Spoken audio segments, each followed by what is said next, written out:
Bismillahirrahmanirrahim. Assalamualaikum warahmatullahi wabarakatuh. Saya Cikgu Muhammad Arifin bin Haji Saili dari Sekolah Ugama Lambak Kanan. InsyaAllah akan membaca pelajaran amali ugama yang bertajuk Doa Menziarahi Orang Sakit. Sebagai info tambahan, doa menziarahi orang sakit dibaca ketika menziarahi pesakit. Dan mendoakan kebaikan adalah amalan terpuji.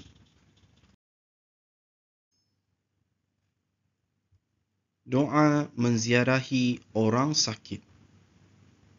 Allahumma Rabban nasi adhibil bags ishfi wa anta syafi la shifaa illa shifauka shifaun la yughadiru saqama.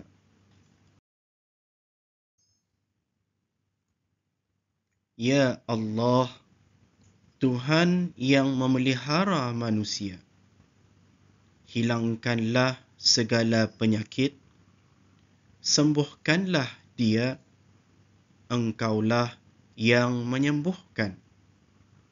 Tidak ada sesuatu penyembuhan kecuali penyembuhan Engkau, sembuh yang tidak disusuli penyakit. Doa menziarahi orang sakit. Allahumma Rabban nasi adhibil bags ishfi wa anta syafi la shifaa illa shifauka shifaun la yughadiru saqama. Ya Allah, Tuhan yang memelihara manusia, hilangkanlah segala penyakit, sembuhkanlah dia, Engkaulah yang menyembuhkan.